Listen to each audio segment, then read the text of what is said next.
justicia de la ley del más fuerte. No le creo al rebaño, ni al lobo, ni al pastor. No creo ni en mis ojos, pero creo en vos. Muy buenos días, bienvenidos a Día a Día en su 11ª temporada. Aquí estamos en esta mañana de miércoles, literalmente. No se sabe si hace frío, si hace calor, hay viento, llovizna por momentos, esos días uruguayos típicamente. Señores, vamos a arrancar con este programa. Estoy solito, Anaí anda no sé por dónde. Anda viajando en alguno de esos lugares extraños que encuentra en Uruguay. Pero la vamos a leer de aquí a unos días. Así que les cuento las vías de comunicación. Como siempre, Facebook, Twitter, Instagram es igual. @Día a Día BTV. Y el teléfono se los debo para la próxima vez que nos dejen solos. Así que ya voy a arrancar y me voy para la mesa porque ya tenemos a nuestro primer invitado que nos está esperando. El doctor Roberto Crosa, neurocirujano vascular especializado en niños. ¿Está bien?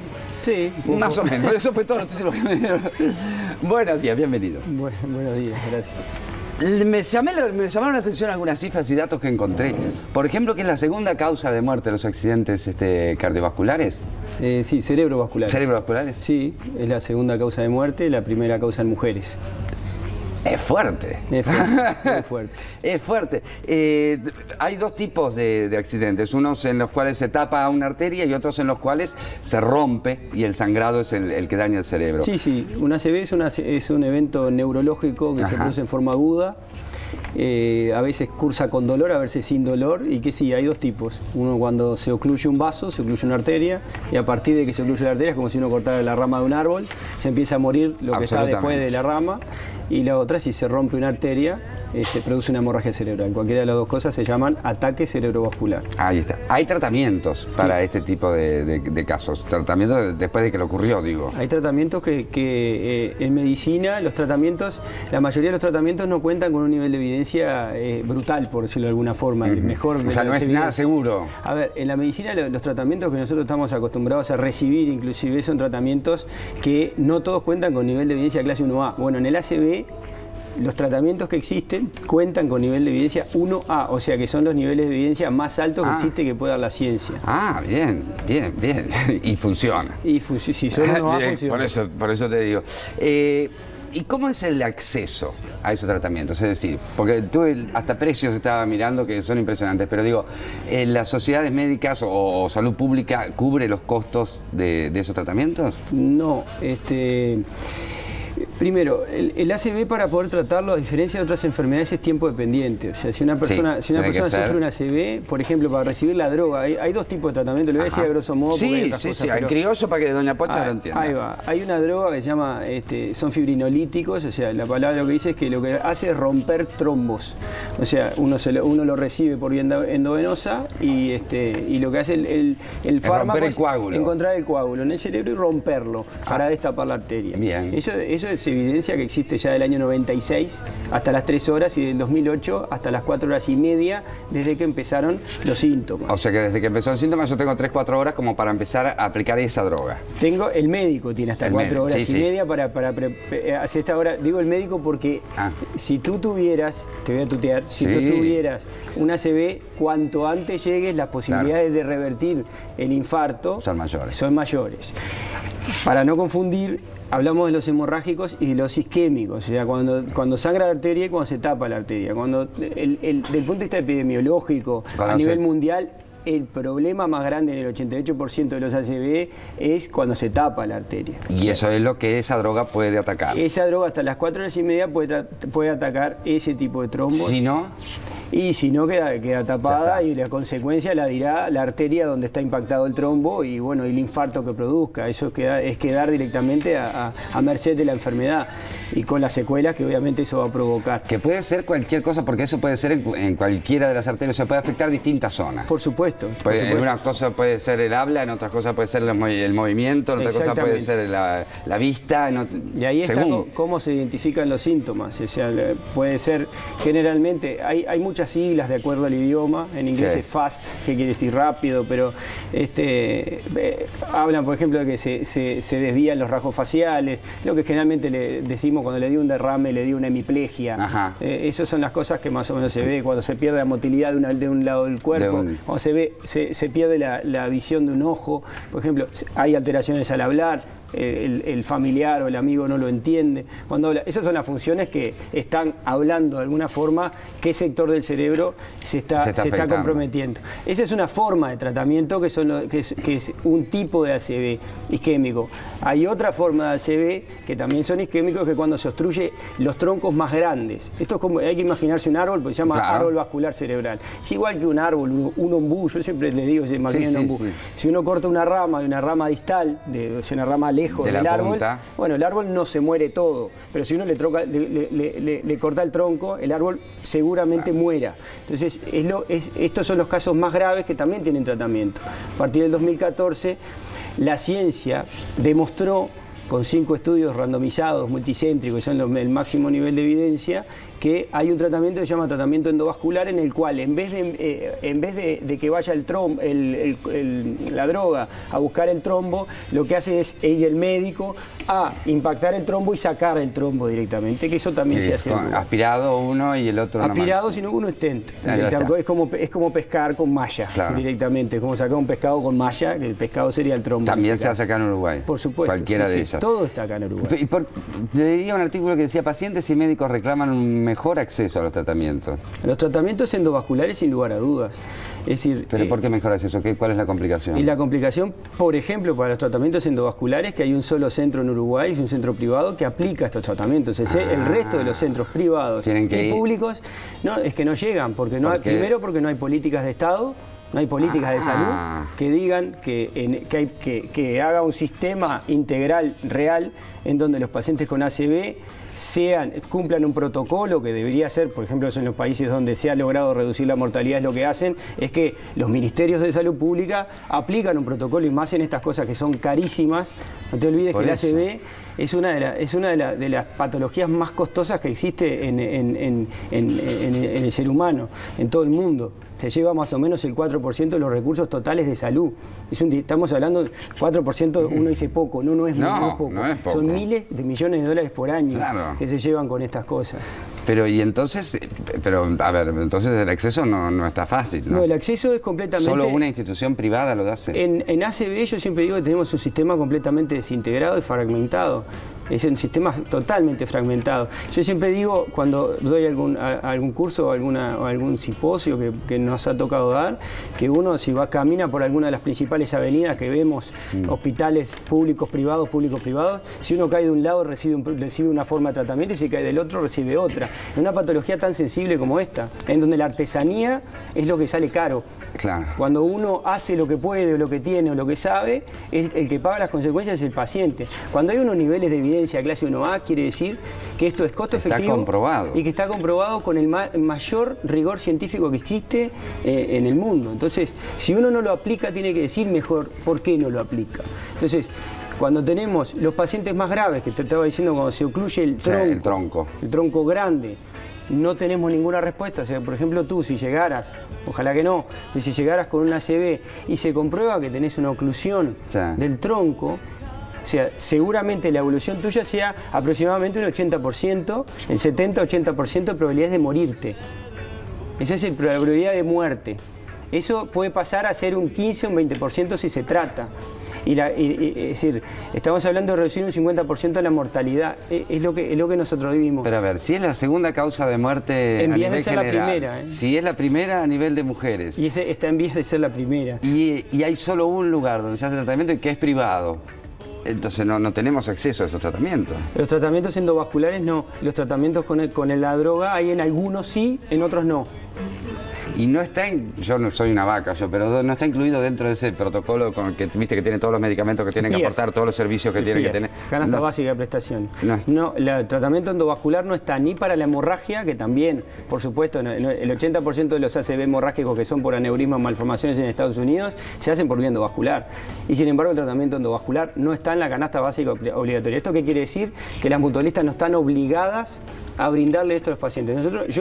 Permanentemente, no es lógico, lo hemos discutido con el ministro muchas veces. Claro, porque si es la segunda causa y la primera con nosotros además.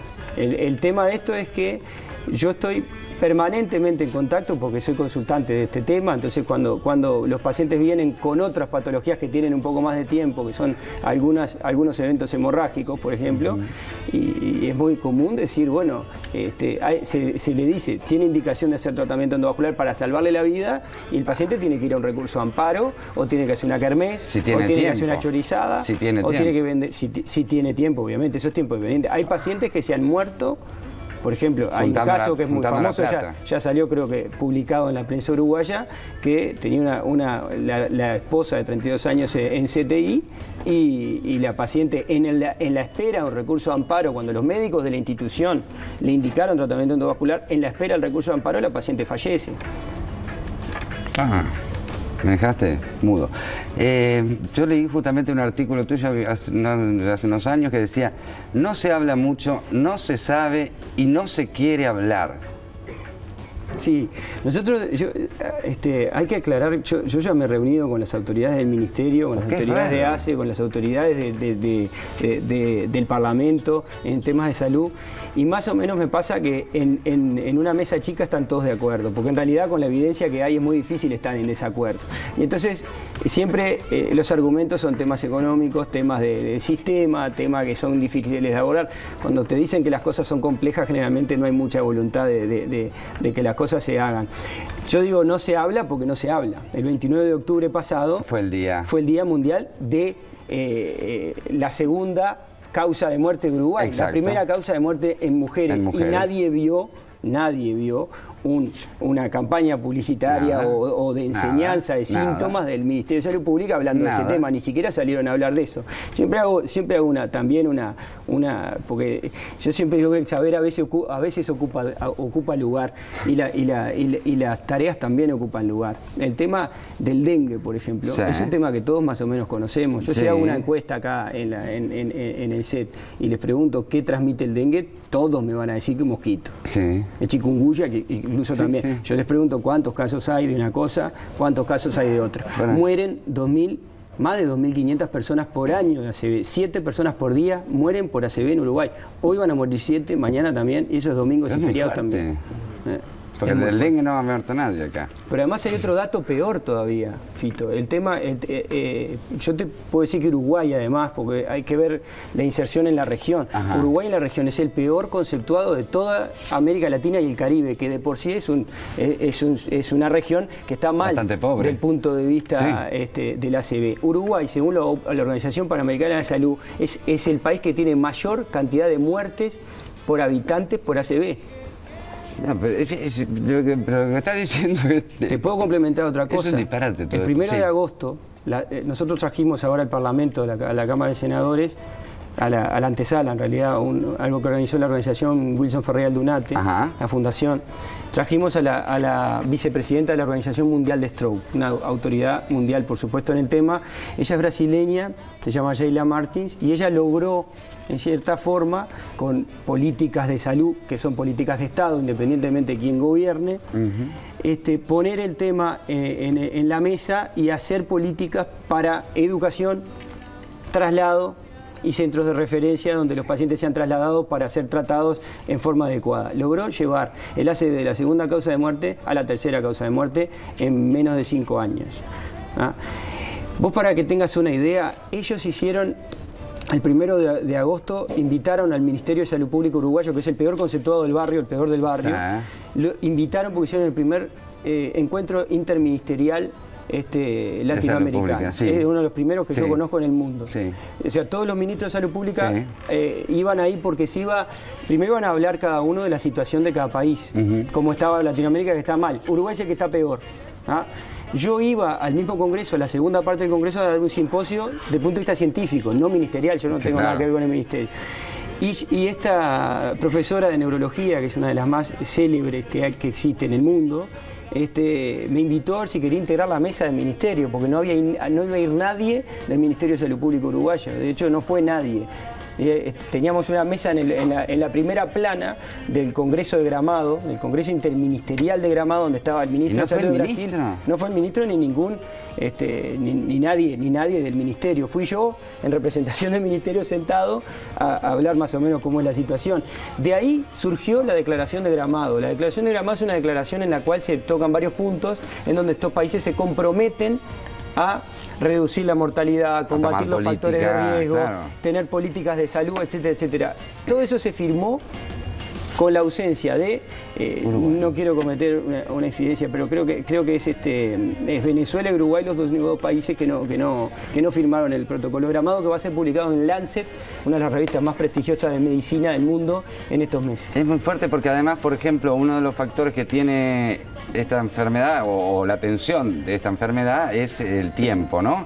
Y nosotros tenemos en Uruguay un buen sistema de emergencia médico móvil que te pueden llevar perfectamente a un lugar en poco tiempo, ¿verdad? Tenemos uno de los mejores del mundo. Tenemos médicos que además dan simposios y cosas de cosas que no tenemos nosotros siquiera. O sea, el único tema es un tema económico. Fito, acá falla en estas cosas que son tiempo dependientes y uno dice 4 horas, 6 horas, porque el tema endovascular se puede llevar hasta las 6 horas y ahora hasta las 16 horas. Ajá. Eso hace que más cantidad de territorio pueda ser abarcada. Pero Uruguay tiene características que además son paradójicas para tener esta mortalidad. Uruguay, a diferencia de otros países, no tiene montañas, no tiene accidentes geográficos complicados. La mitad o más de la mitad del país está concentrada en el departamento más pequeño, es Añosa, y tiene uno de los sistemas de traslado más grandes en relación a la población que del resto del mundo. O sea, tiene cualquier persona, a mí me ha pasado de tener colegas chilenos, brasileños, que te dice, ¿cómo en Uruguay no pueden hacer esto cuando en Brasil?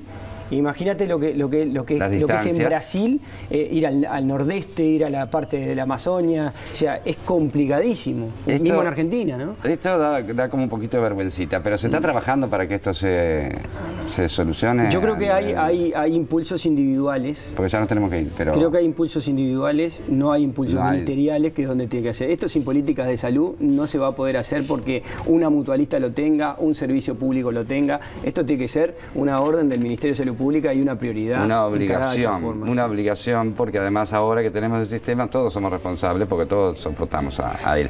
Nos quedaron para ver un montón de cosas, sobre todo los síntomas, cómo detectarlo, pero bueno, eso es promoción de salud y eso también es una obligación del Ministerio de Salud Pública. Debería ser. Pero bueno, te comprometemos a que vuelvas y hablamos de la enfermedad mismo y de las prevenciones y de los síntomas sobre todo para poder agarrarlo a tiempo. A la orden. Porque está complicado.